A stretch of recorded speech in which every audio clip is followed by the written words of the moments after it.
beautiful day outside, and I think we have some great things to talk about. I'll start by discussing the Federal Reserve. As you know, it just happened minutes ago, but to me it makes me very happy, and I want to congratulate the Federal Reserve. For starters, they've lowered the Fed rate from what it was, which was 1 to 1.25, and it's been lowered down to 0 to 0.25 or 0.25. So it's 0 to 0.25. That's a big difference. It's quite a bit, about a point. And in addition, very importantly, the Federal Reserve is going to be purchasing $500 billion of treasuries and $200 billion of mortgage-backed securities, and that number can increase. But they're going to start with that, and that's really good news. It's really great for our country. It's something that we're very happy. I have to say this. I'm very happy. And they did it in one step. They didn't do it in 4 steps over a long period of time. They did it in one step, and I think that people in the market should be very thrilled, and that brings us, we're the strongest country in the world by far, financially and every other way, and that brings us in line with what other countries are. They actually have negative rates, but look, we got it down to potentially 0, so that's a big step, and I'm very happy they did it. And you will not hear anything bad about me unless it's about a month or 2 from now. So I congratulate the Federal Reserve. I think it's terrific. Just came out just as we spoke. I wasn't going to mention Federal Reserve or anything else, but this came out as we were walking up. I want to thank the people at Google and Google Communications because, as you know, they substantiated what I said on Friday. The head of Google, who's a great gentleman, called us and he apologized. I don't know where the press got their fake news, but they got it someplace. But as you know, this is from Google. They put out a release, and you guys can figure it out yourselves and how that got out, and I'm sure you'll apologize. But it would be great if we could really give the news correctly. It would be so wonderful.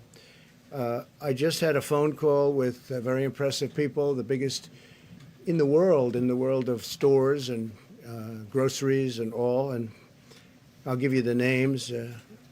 Dave Clark, Whole Foods; Mark Clow, CEO of Campbell's Soup Company; Brian Cornell, CEO of Target; Randy Eddiker, Chairman and CEO, President of Hy-Vee; Jeff Hamerning, CEO of General Mills, great company; Kevin Huracan, President and CEO of Cisco; Greg Jelinek, CEO of Costco; Todd Jones, CEO of Publix Supermarkets; Donnie King, Tyson Foods; David McLennan, Chairman and CEO of Cargill; Rodney McMullen, CEO, Chairman of Kroger, big company; Doug McMillan, CEO of Walmart. He's been fantastic. Doug was here, as you know, on Friday, and he watched the market go up 2,000 points. On Friday, it went up 2,000, almost 2,000 points. Tard Vasso, CEO of Dollar General Corporation, and Vivek Sankaran, President and CEO of Albertsons. So these are all phenomenal companies. These are great companies. We had a long conversation with them, and they're going to work 24 hours around the clock, keeping their stores stocked. I would like to say that people shouldn't go out and buy. We're going to all be great. We're going to be so good. We're going to do what's happened with the Fed is phenomenal news. What's happening with all of these incredible companies is phenomenal news. But you don't have to buy so much. Take it easy. Just relax. People are going in and they're buying more. I remember, I guess during the conversation, Doug of Walmart said that they're buying more than they buy at Christmas. Relax. We're doing great. It all will pass. The folks that we spoke to, they've done a fantastic job. They're going to meet the needs of the public. They're going round the clock if they have to, and they're committed to the communities where they're serving and which they serve so beautifully and have for a long time. And They're buying a lot of additional things to sell, but again, they actually have asked me to say, could you buy a little bit less, please? I thought I'd never hear that from a retailer. All of them are working hand in hand with the federal government as well as the state and local leaders to ensure food and essentials are constantly available, and they'll do it. There's no shortages. We have no shortages other than people are buying anywhere from 3 to 5 times what they would normally buy. It's going to be there for a long time. We're doing numbers, and there's a pent-up demand that's incredible. When this passes, when this goes through, you're going to see numbers, I predict, I guess I'm allowed to predict just like Wall Street people are allowed to predict, and they're pretty much in agreement. You're going to see there's a pent-up demand like a lot of people, including me, haven't seen before. But this has to get through. They know they're getting through the crisis and will require an all-of-America approach, and that's very important. They're committed to remaining open during this crisis, totally open. They have to stay open. Those stores have to stay open. They supply our country. Our supply chains in America are the most powerful in the world, and they're all working very hard. They're working around the clock, and the stores are stocking up at a level that's beyond Christmas time, and it's great. It was very reassuring speaking to these people. They have it totally in hand. There's no need for anybody in the country to hoard essential food supplies. They said to me, could you please tell them, just go and buy, enjoy it, have a nice dinner, relax, because there's plenty, but you don't have to buy the quantities because it's hard to refill the stores on a basis as rapid as they're refilling them. And we are using the full power of the federal government to defeat the coronavirus, and we will do whatever it takes, and we're doing, I think, really, really well. A lot of good things are going to happen. I want to thank all of the people standing behind me. You know, these are phenomenal people, and we have some of them right over here, but the people behind me have been working round the clock, and they're doing an incredible job. We see what's happening. We see what's going on in other countries. We're looking we're learning from watching other countries, frankly. There's a very contagious virus. It's incredible, but it's something that we have tremendous control of. I think very important, the young people of good health, and groups of people just are not strongly affected. Elderly people that are not well or not well in certain respects are really a dangerous group. We have to watch them. We have to protect them very much. We have to really watch over them and protect them because they are very vulnerable. And with that, if it's okay, I'm just going to go and make some calls. I'm talking about Federal Reserve. I think it's a tremendous thing that took place just now. I didn't know I would be surprised on a Sunday. I don't know if that's ever happened on a Sunday before, but I would think there are a lot of people on Wall Street that are very happy. And I can tell you that I'm very happy. I didn't expect this, and I like being surprised. So our Vice President, who's doing an incredible job, is going to take over, and I will see you probably tomorrow. Thank you very much. Bars and restaurants closed. Well, thank you, Mr. President, and good afternoon. With more than 2,900 cases of coronavirus in 49 states across the country, I want to assure the American people that this administration, all of our partners at the state level, and local health officials have no higher priority than the health and safety of the American public. And at the President's direction, we will continue not only a whole-of-government approach, but as we'll discuss today, we'll continue to build on a whole-of-America approach to confront the coronavirus across the country. The health experts continue to confirm to us that based on the latest information, for the American people as a whole, the risk of serious illness remains low.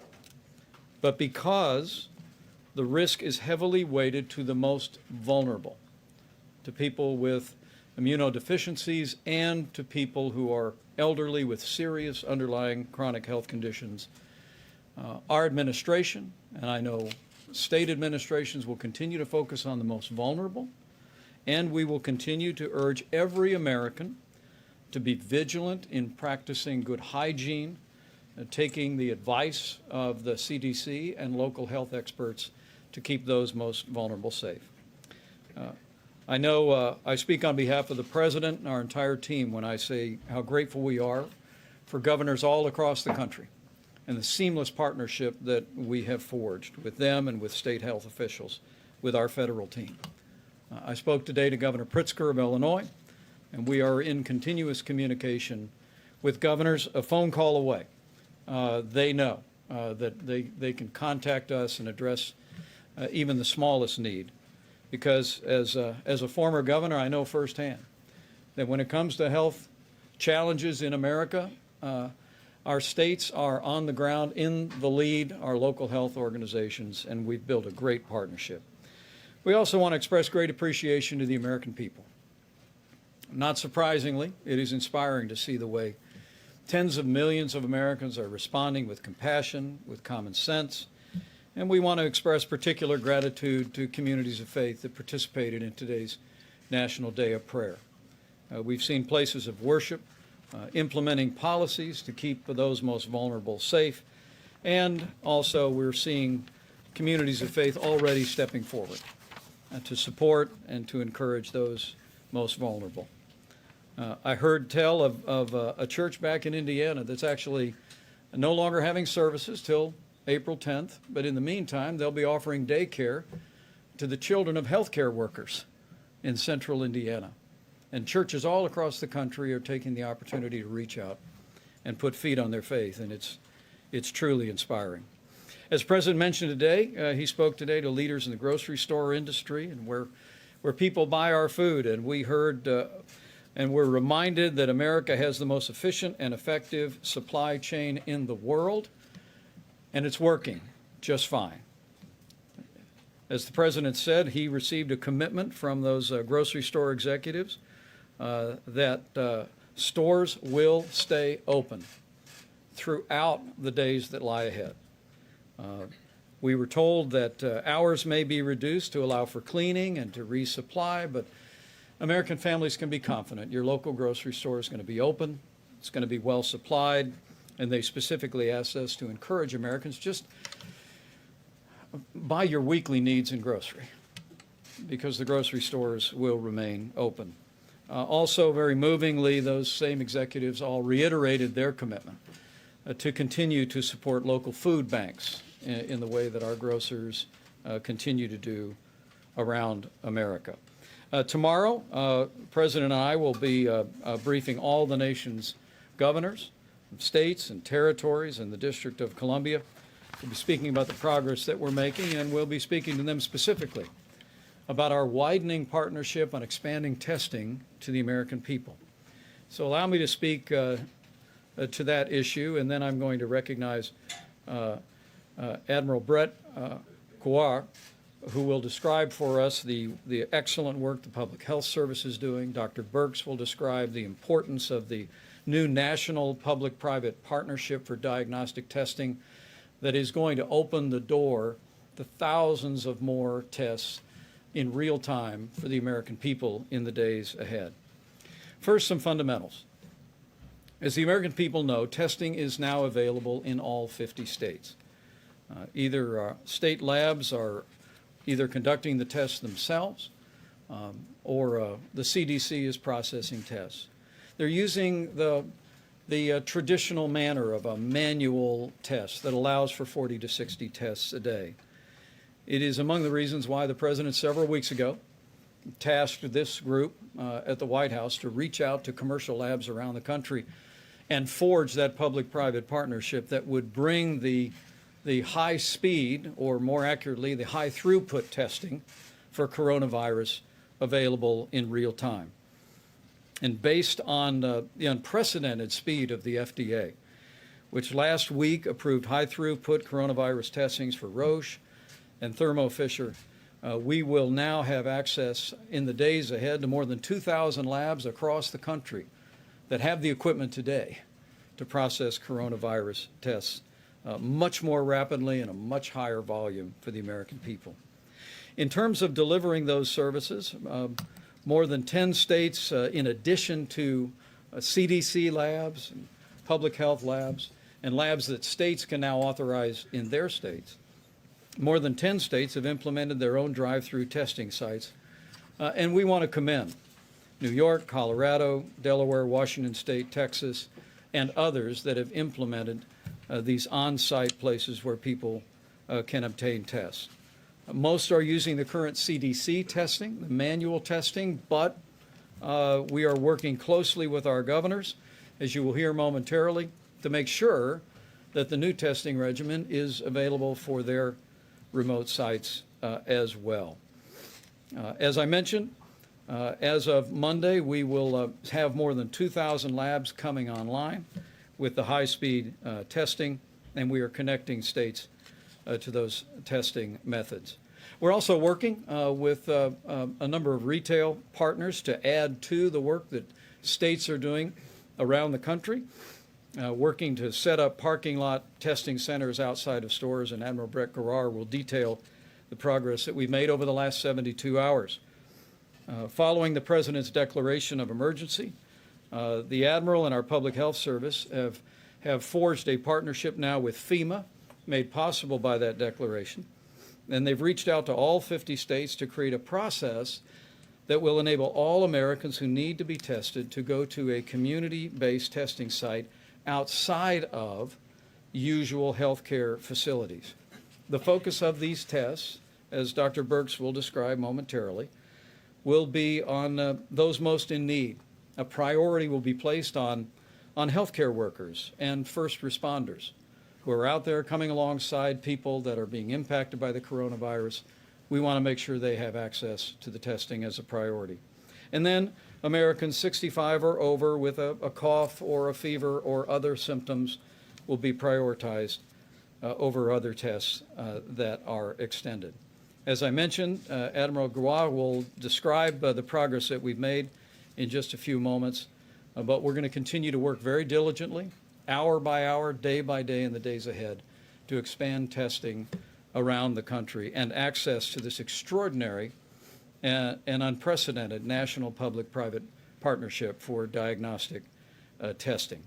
With regard to testing, as we expand testing, we're so pleased that Congress joined with our administration to make sure that cost is never going to be a barrier to anyone getting a coronavirus test.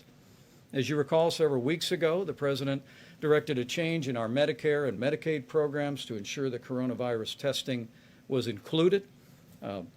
Health insurers were brought in. They all agreed to waive co-pays, but because of the good bipartisan work done in the House of Representatives, now all coronavirus testing is free, and it's free for every American, including uninsured Americans. And we continue to urge passage of the legislation that will be considered by the Senate this week. Let me say one final word about the testing issue. And that is that we, as the President often says, we're all in this together. And it's absolutely important that as we expand testing resources across the country, beginning by prioritizing the areas that CDC and our state leadership tell us are most important. It's important that the tests are available for people that are most in need and for our healthcare workers and first responders that are helping them and supporting them. As Dr. Birx will describe, the testing that is available should only be done if for any reason you think you may have the coronavirus. We encourage people to consult their doctor, and if you're symptom-free, we encourage you to work with us to make sure the testing is available for people that are experiencing symptoms. It's extremely important that we have the continuing cooperation of every American as we expand testing and make it available during this challenging time in the life of our nation. With that, I'm going to ask Dr. Birx, I'm going to ask Admiral Brett Garrar, the Public Health Service and the leader of this great commission corps behind me, to come up and describe the extraordinary work that they have done over the last 72 hours and will be doing each and every day in conjunction with our states to expand testing to community-based testing across the country for the American people using this new public-private partnership diagnostic testing. Admiral? Thank you, Mr. Vice President, and thank you for your personal interest and support of our team over the last 72 hours as we worked on this critically important project. So as the Vice President said, over the past 72 hours, we have developed and are beginning to implement now a process and a program of testing that will enable Americans who are in need of coronavirus testing to be tested effectively and efficiently according to a few principles. Number one, we want to assure that those most vulnerable and those impacted are able to be prioritized. Number two, we don't want to do testing that in any way threatens the acute care system. In other words, we don't want people going to hospitals and acute care clinics where, number one, they could infect other people or subject themselves to infections. And number three, we want to balance the needs of across the entire healthcare system among diagnosis but also treatment. In other words, we want to balance the stress on the strategic national stockpile and all our commodities so that everyone gets all the materials they need. So what did we do? Because, as the Vice President said, last week's historically fast approval of high throughput testing, we are now in a new phase of testing. And you've heard Dr. Fauci talk about the new phase. So we're going from somewhat manual, relatively slow phases to a testing regimen that we can test many tens of thousands to hundreds of thousands of individuals per week and maybe even more. We will have 1.9 million of these high throughput tests available this week, with numerous labs up to 2,000 starting to turn the lights on beginning this week and rolling out over the week. That is really a game changer for us because the back of the shop testing capability is there. The front of the shop is what we've been really working on. In order to get a test there, you've got to be able to swab individuals, get them into the system without completely paralyzing the entire healthcare system as we have. So with the emergency declaration, this was very, very important to us because it really enabled the historically effective processes of working and empowering states, federally supported state-led efforts through the normal FEMA mechanisms. So for the last 72 hours, representatives of FEMA from across the government and our Commission Corps have been working on joining the unique and unprecedented public health mission with the historically successful mission of distribution centers, places for distribution, the pod system of FEMA. Our public health service, we've already deployed over 1,000 officers in support of the coronavirus missions. That includes to the Diamond Princess, to the borders, to the quarantine stations, to the acute care settings where we're caring for nursing home residents in Seattle. So we have a very experienced group, and we brought these together. So what we've really designed and how we're working with the states, we have contacted all 50 states through the FEMA system, every single region, every single state to understand where they are. As the Vice President said, some states are rolling out some of their own community-based testing. They need to be augmented. We believe we've created a model based on the public health and the FEMA system that is optimized, that can be used for drive-through or potentially walk-through.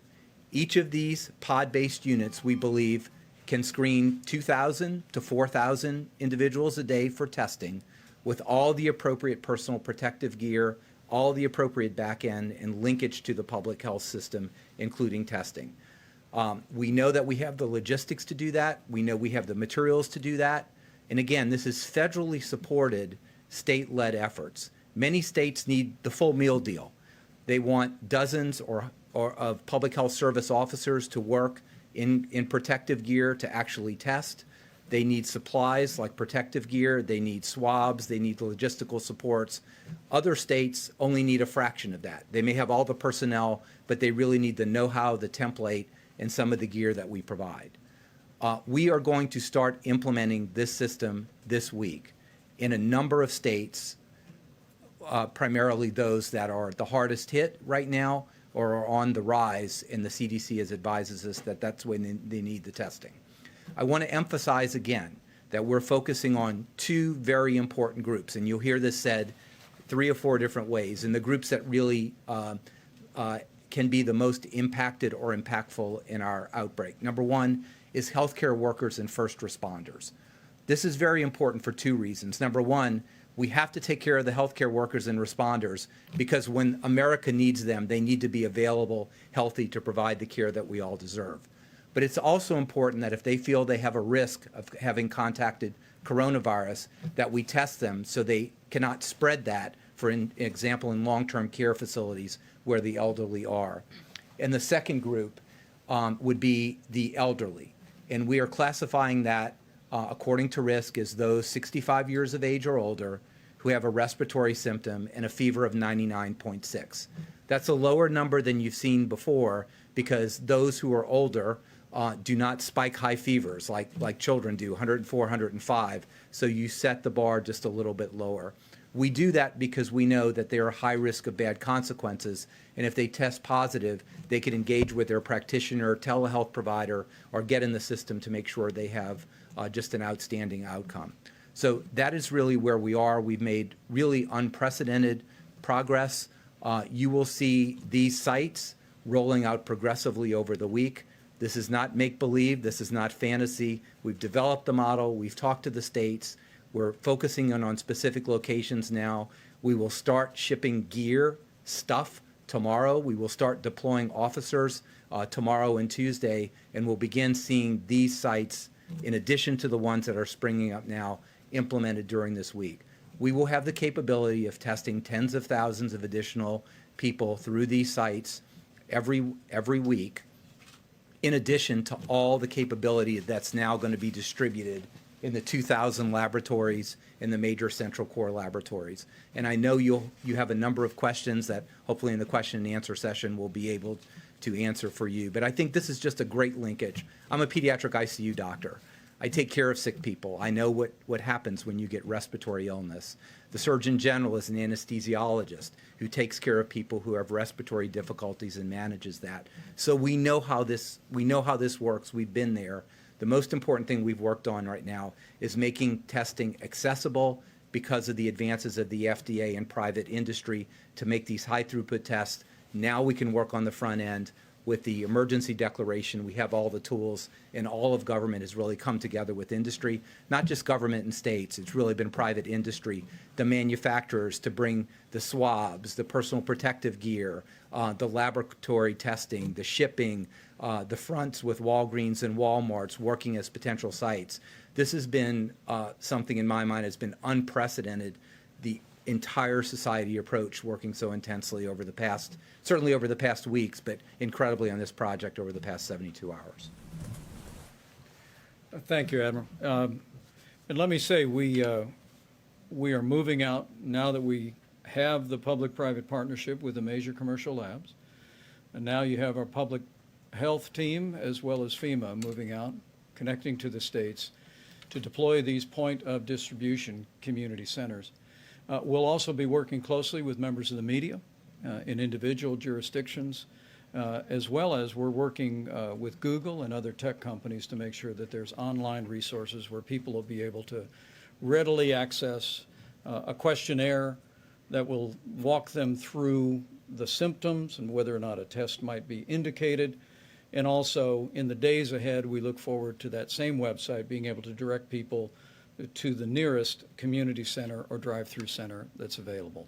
But let me introduce Dr. Deborah Birx to speak about that patient experience and about the importance of the right people seeking the testing in the days ahead. Doctor? Thank you. Thank you, Mr. Vice President. Let me just start by recognizing the men and women of the military who are serving us every day. They are my brothers and sisters. I was privileged to serve alongside them for quite a long time. But critically, I just want to recognize at this moment the Public Health Commission Corps behind me. The Vice President, although he didn't speak to this, actually went to see them yesterday at the place where they were working so that we wouldn't disturb them, because of their level of dedication and work through the last really 48 hours nonstop. So thank you. Thank you for your work, and thank you for the work that you brought together, and thank you, Admiral, for explaining it so quickly. Let me just go back to the way laboratory work is done in the United States. I think all of you know, when you go to your doctor and you need a lab test, it is either done in your doctor's office or it's done in a lab that they send you to. When we started this emergency response to this virus, we started with what we knew, and that was the flu platform that we used for surveillance. It wasn't set up in your doctor's office. It wasn't set up in our hospital laboratories. It was set up in state and local labs and at the CDC. Over the last 2 weeks, we've been working with the groups that have served you for decades, the commercial laboratories that you don't see, but your specimen goes to ensure they had the full capacity to meet the needs of the American people. Because it wasn't going to be 50 to 100 to 1,000 tests. It was going to be tens of thousands of tests that would be needed to be done. And so the last 2 weeks has been spent on really getting what you are used to, the full force of the clinical laboratories in service. At the same time, what you heard described here is how do we serve the needs of the people in the community, where they reside, where we know when we're talking about people with vulnerable conditions, immunosuppression, medical conditions, or the elderly, that we don't want them having to sit for long times in doctor's office and hospitals' waiting rooms. And you see what state and local governors have done to move past what we would normally do, a referral to your doctor's office and to your hospital, but really providing community-led services to provide this testing. What the federal government is doing is augmenting that, augmenting the innovation that existed in South Korea, brought here to the shores of the United States, and brought in our own novel way, but utilizing our healthcare delivery system, which is different than South Korea, and adapting our work to our system. So, to the hospitals and to the laboratories. We know that there will be pent-up demand for this. Make sure every hospital and every laboratory, I'm speaking to the people who work in labs like I did myself, make sure you have enough pipette tips, pipetters, and all of the equipment that you need to run this laboratory. You know what you need. Make sure you have that and have that available for these tests. Because we know with this increased sampling, this increased ability to have community access, additional samples will be going to these laboratories. They can manage the high throughput, but they need all of the supplies that they would normally need to run these tests. Think of it, if you're doing HIV viral load, same thing, just what you need. You know what you need, make sure you have that. That will be run, and the most important thing I know for each and every one of you is how am I going to get my results?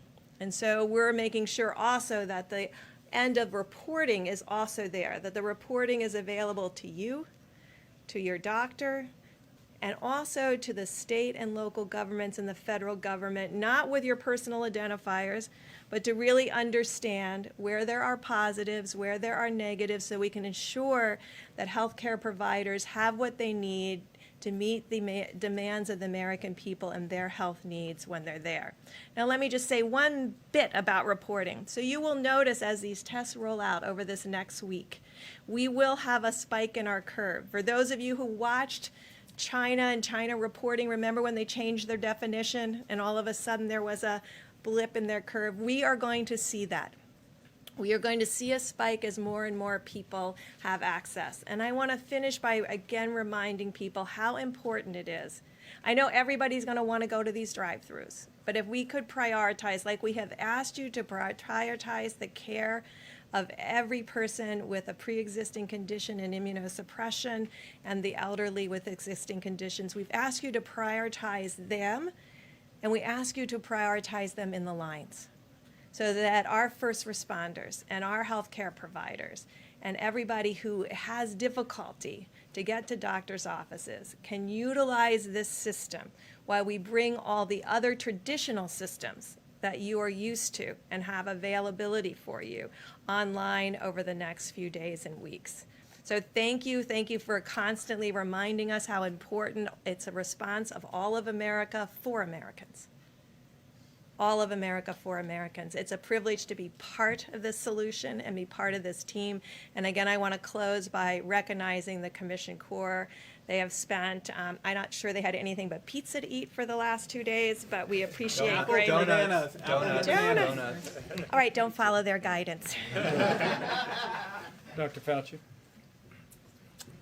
Thank you, Mr. Vice President. I'll be very brief. I just want to say, listening to the description of Admiral Giroir, I'm very pleased to see how things have evolved. I think we could describe this as entering into a new phase in the testing space available here in the United States. You've heard me on many of these briefings talk about the multifaceted armamentarium that we have to address the crisis of what the world is seeing and the challenge that we're seeing right here in the United States.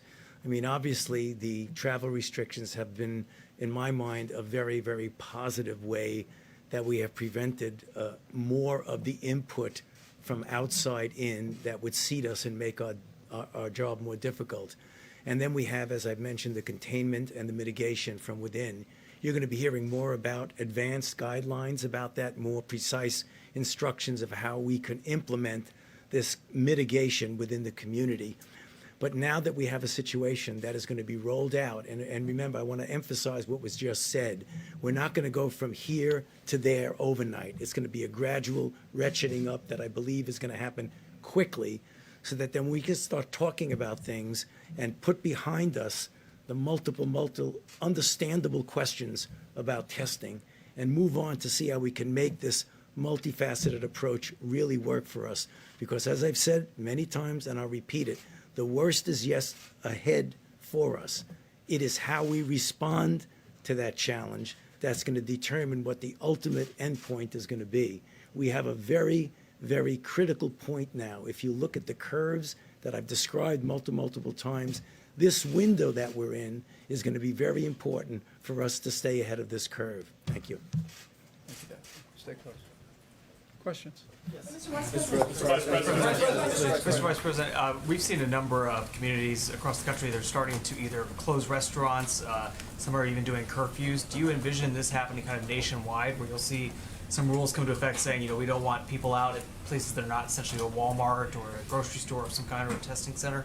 And then also, I would be curious to see, we've also heard so many from travelers today that were coming back from these airports, people that were flying back, they were so concerned. I'm sure the Secretary will address it, but these folks that are wondering now, did they catch it because they were stuck waiting in line for hours and hours at customs?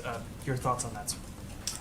Well, we will have updated guidelines tomorrow morning for you that are being vetted now with CDC and all of our top healthcare experts. But what I would just recommend to the American people is to review those federal guidelines and know that we'll also respect and defer to decisions that are made by governors, by state health departments about what's best for that community. What my health care team, some of the best people in the world, tell me very regularly is that it's very important that you follow the data, you make decisions based on the circumstances that are taking place in that community. But we'll have more broad-based recommendations for the American public tomorrow. And let me say, I'm going to ask the Secretary to come up and speak about the screening issue. The President made a decision to suspend all travel from Europe that is underway now. And as of midnight Monday night, we will be suspending all travel from the UK and Ireland as well. But Americans may come home, but out of an abundance of caution, we are engaging in healthcare screenings at 13 different airports around the country. We're working diligently in that regard to put the safety of the American public first, and we're asking returning Americans to self-quarantine for 14 days if they've been in those countries, in Europe, and as of Monday, the UK and Ireland that are being impacted by the coronavirus. But the Secretary and I spoke this morning. I spoke with Governor Pritzker and Senator Richard Durbin of Illinois this morning about some challenges at O'Hare Airport, and I'm going to let the Secretary speak to how we are addressing those going forward. Mr. Secretary. Well, yesterday we began processing, again, the travel restrictions from passengers from the Schengen area, which totaled more than 40,000 passengers yesterday. So to give you an idea, in one day, we processed over half of the total number of individuals we have processed medical screening since February 2nd. So that is an enormous challenge that we have placed on our officers and contract medical staff at airports, and they are stepping up. But to be clear, the lines, again, that we saw overnight at a limited number of airports, including Chicago, are unacceptable. Acting Commissioner, CBP Commissioner Morgan also believes they're unacceptable and has personally engaged leadership at all 13 funneling airports. We did make the necessary adjustments at 12 of the funneling airports. However, again, at Chicago, those adjustments were not made quick enough, but we have course corrected. We've adjusted our processes. We continue to surge personnel, and we are certainly glad to see certain airports and certain airlines step up, partner with us, and help address this unprecedented situation. As I walked in here today, so far today, at all of our funneling airports, to include Chicago, we have an average wait time of 30 minutes. So we addressed the problem, we identified the problem, addressed it, and we have fixed it. And we look forward to, again, accommodating passengers this evening as well. I understand the frustration that some passengers who are returning to the U.S. might have with some of these procedures, but I would just say, and rest assured, that we are continuing our strict protocols of looking at individuals as they come into the country, make sure that they are medically screened, make sure that we are capturing the information for the public health officials, the state and local officials, and we'll continue to do that, and we've done that specifically at the President's request. Mr. Thank Secretary, you. has there been any talks or any sort of shutdown of domestic air travel at all? Well, we continue to look at all options, and all options remain on the table to address, and we'll certainly adjust as the medical professionals at CDC address the medical situation. Good job. Mr. Vice President, Dr. Fauci this morning said that the federal government should do whatever it takes to increase Americans' social distancing and encourage that practice. He didn't rule out the possibility of a national lockdown. If Americans don't take those steps on their own, is that something that the federal government is prepared to do? And secondly, I'd also like to know, the president, we just heard him say Americans should relax. Why aren't we hearing more from him about what Americans can do as they are seeing this huge impact on their daily lives, whether it's at airports or at restaurants or other places around the country? Well, everything that the White House Coronavirus Task Force does is at the direction of the President of the United States. All the efforts of all federal agencies in cooperation with state governments and local health officials is reflective of the decisive leadership the President has brought this early on. It's important to remember that the President on January 31st suspended all travel from China. I said to Dr. Fauci, who I'll call up to address your other question in a moment, I said to Dr. Fauci today, as we look at Europe now being the epicenter of the coronavirus, that I asked him if we had not suspended all travel from China, what our circumstance would be, and he essentially said, we'd be where Europe is today. And the President also took the actions with regard to Europe and recently expanded those. So the American people can be confident that President Trump is going to continue to act without hesitation on the advice of our healthcare professionals to put the health and safety of the American people first. But with regard to the statement that you made, I'm going to let Dr. Fauci address that as well. Yeah, I meant everything I said this morning on the shows. That really, to protect the American people, we'll consider anything and everything on the table. You're going to see some advanced and updated guidelines tomorrow that are going to address some, but not all, of the questions and concerns. But on a day-by-day basis, we look at this, and literally, we will do everything that we can to make sure we safeguard the health and the well-being of the American people. And that means everything and anything we'll consider. Just a follow-up. For Dr. Fauci, if you could you give us some examples? You say anything, everything, like what? Like Like what Europe is doing? No bars, no restaurants? that could be, absolutely. I mean, that could be. But if new guidance is coming tomorrow, can you give us a more concrete Yeah, I idea don't right want. now? You must know what it is. What I don't want to do is I don't want to, jump ahead of the guidance. I promise you, let the guidance come out. We'll be here every day. I'll answer the question after the guidance. I promise you. Vice President, Mr. Vice President, how will people know where to get their test? Mr. Vice President, what is your plan to build more hospital beds so tens of thousands of Americans don't die? And how many more ventilators are you looking at ordering so people don't suffocate? Well, let me let the Secretary step up. I know that there's a long-term planning that takes place at HHS for those circumstances. And when I traveled to HHS yesterday, we reviewed all the numbers about stockpiles, everything from masks to ventilators to gowns. Mr. Secretary, you might just speak about capacity issues. And Let me say, it's a very good question on your part. Right now, our focus as the White House Coronavirus Task Force is to have widespread testing across the country using this new partnership with our commercial labs that the President has forged, and work with states to make those tests available. We're also going to continue to work every single day to promote best practices for mitigation, working closely with and supporting state governments for decisions that they're making on mitigation to prevent the spread. But the whole issue of personal protective equipment and supplies and the capacity of our healthcare system is in the forefront of what we're talking about every day, and the Secretary can address it. Thank you very much. First, being here at the podium, I just want to especially talk about the people in blue behind me. These are the leaders of the United States Public Health Service Commission Corps that I am incredibly privileged to lead, over 3,000 of them, America's public health warriors.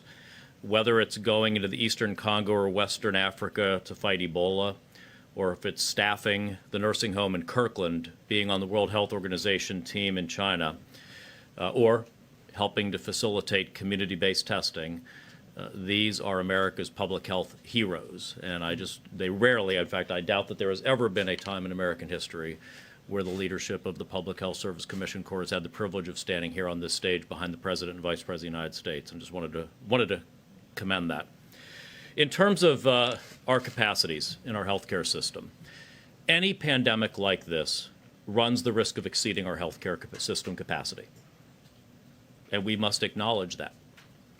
That is precisely why the President and Vice President's strategy is, as Dr. Fauci has repeatedly spoke, to delay and flatten the curve.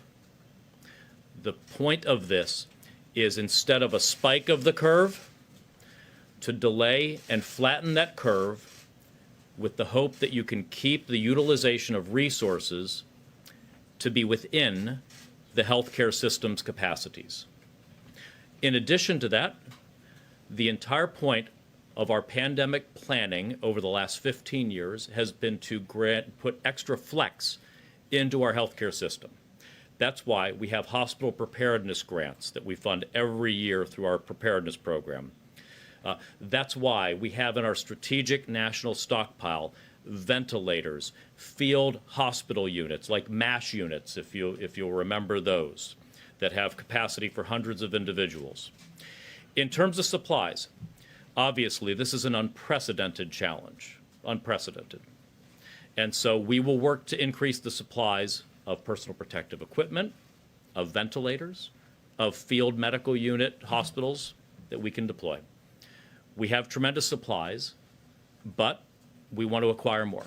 And that's thanks to the bipartisan work of Congress funding the emergency supplemental. That gives us the money to scale up production here and abroad, and we're doing that. We don't disclose concrete numbers on particular items for national security purposes, but we have many ventilators, thousands and thousands of ventilators in our system. We have received so far only, I think, one request for just several ventilators. One of the things in terms of hospital capacity that's going to be really important is a really good learning from China that we got from the World Health Organization team that went there, is if we have communities where we have enough capacity where we can put people who are positive with COVID-19 and have them be exclusively reserved for individuals who are positive for COVID-19. This reduces our need to try to protect patients from other patients because they're all positive already. We need to protect our healthcare workers and our service workers in those facilities. This gives us reduced burden on personal protective equipment, but it also can give us greater capacity as we put field medical shelters up, as we consolidate into single facilities, as we don't need individual rooms, negative airflow, isolation, et cetera. A vastly more efficient utilization of our healthcare system. This is all part of the planning work that we've done and are promulgating throughout our healthcare system. So that's our strategy. We're going to keep building that capacity, though. Very good. Mr. Vice President, Can you start using the military? Go ahead. Mr. Vice President, you talked briefly about trying to make information more accessible online. So can you give us a timetable for when you think a website will be available based on your conversations with Google? And secondly, and this might be to the broader team, can you also talk specifically about how many of these tests have been sent out to states and how many you still have to send out? Well, let me say that we're working with Google, but we're working with many other tech companies, and we're truly grateful for the efforts of tech companies in disseminating best practices and guidance for citizens online all over the country today. Those resources are available, and we've literally heard not only from Google but from Facebook and Amazon, and the public spiritedness that's been reflected there. Is a credit to those great companies and a credit to all the dedicated Americans who work there. Our best estimate, and literally the team has been working around the clock since Friday, is that at some point early in the week that we will have a website that goes up, the purpose of which will be for people to go and first fill out a questionnaire so that they can identify whether they fall in the category that Dr. Birx described would indicate the need to have a test. And then once they go through that questionnaire, then our objective is, as more and more of these sites come online, run by state governments, working in cooperation with our team, our public health service team, and FEMA, and also working in cooperation with local businesses and retailers, that people will know how to not only find it, but also the objective would be for them to literally be given a time that they can go and report for the test. But let me let the Admiral speak to the timing on the testing and unpack that for you. So in our design, I just want to emphasize we talk about testing and we talk about so many things, but we're really talking about people, and we're trying to make this a very person-centric experience to easily access the system, to give clear guidance about how to go, when to go, information that even if you're not really indicated for testing, information you need to help protect yourself and your family. And then on the back end, very customized reporting. And we're talking literally about having telephonic services to call individuals who've been tested, let them know yes, no, and what the next steps are. So we've tried to really envision this through a patient experience. So let me talk about the testing. Progressively over this week, there will be rollout to different laboratories of approximately 1.9 million tests. There are many centralized laboratories, the behind the curtain that you never see after you give your blood. And you saw some of the CEOs in the Rose Garden last week, like Quest and LabCorp, that are fully able, ready to run. They have been testing already, but fully able, ready to run within the first part of this week, the very high throughput testing. The 2,000 laboratories that are around the country that have a different platform, one that's amenable to so many labs, not the big, hugest, highest output, but very high throughput laboratories, are progressing. They have to adapt the test slightly to the machines and get used to this. They will start lighting up Monday, Tuesday, Wednesday, Thursday. I can't give you the precise timeline, except it has been an absolute priority of the laboratory associations, of Thermo Fisher, the company that made this test. You heard the president predict that it might be approved within 24 hours. On Friday, I think it was 5 hours after that, in the middle of the night, that the FDA approved that. And that's the one that's going to be widely disseminated, high throughput, that's going to be available. So I know you want a specific time when these will light up progressively over the week. When that happens, there will be a centralized opportunity, like in the Quest and the LabCorp. There will also be distributed opportunities, like in all the major hospital systems and labs that are in your area. And then that number of 1.9 million goes up dramatically in the weeks coming forward. I'm not going to say that the lab testing issue is over, because it's not. It's entering the next phase.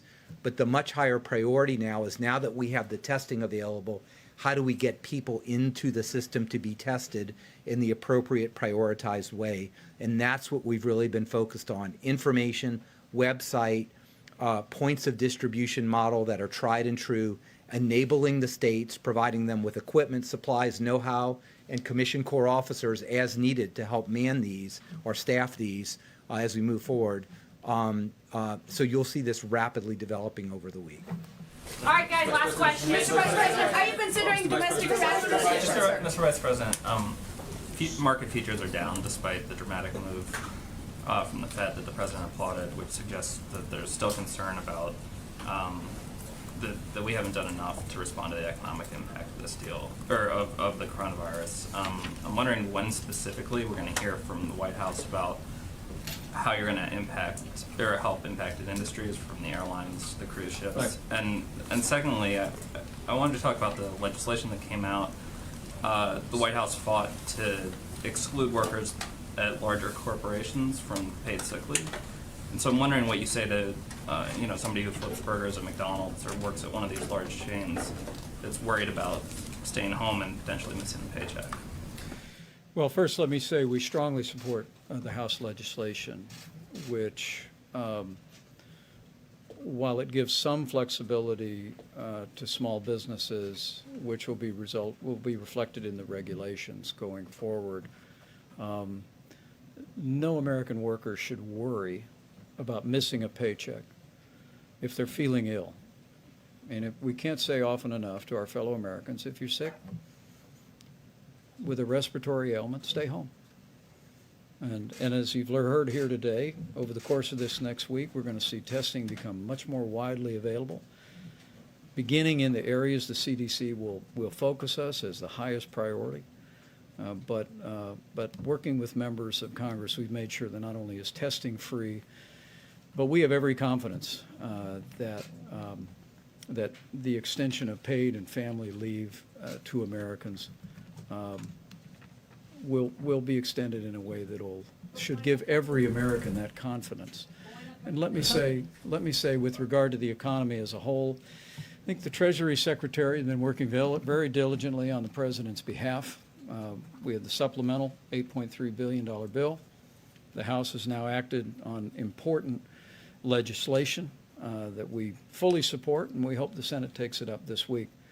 But whether it be the airline industry or the cruise line industry or the hotel industry, as the Secretary said recently, we are in just the first few innings of this effort. And the President has directed us to bring the full weight of the federal government to bear to confront this crisis, first and foremost on behalf of the health and safety of the American public, but strengthening our economy, ensuring that those vital industries will be able to find their way through and grow strongly once this coronavirus has passed will be a priority. And we're already in discussions with members of Congress in both parties about that next phase of the support. But let me say as I close, we will be back in the morning tomorrow for a briefing, and also we'll have a health briefing in the afternoon. But again, I know I speak on behalf of the President when I say how grateful we are for all the governors in the country, for all the local health officials, everyone that's coming alongside Americans. We encourage every American to continue to use best practices and common sense, even if you're not in a high-risk category, as the vast majority of Americans are. Remember those people around you who may well be. Remember those seniors with underlying health conditions. It's the reason why you need to keep washing your hands. You need to keep practicing good hygiene, cleaning those counters and surfaces to make sure that we don't convey the coronavirus to them. And finally, let me also just let me add to all the wonderful accolades of the Public Health Service personnel behind me. These are all heroes. And I have to tell you, having been over at HHS yesterday, having seen the way these people drop everything and are rolling into this effort to expand testing across the country, it'll be these people in these blue uniforms that you see at an awful lot of these points of distribution, these community centers around the country. And for all they're doing today, for all each one of them done throughout their career, I know they have the thanks of this President, his Vice President, and the American people. Thank you. Americans shouldn't be concerned about missing a paycheck. Why How can you exempt say the that? companies?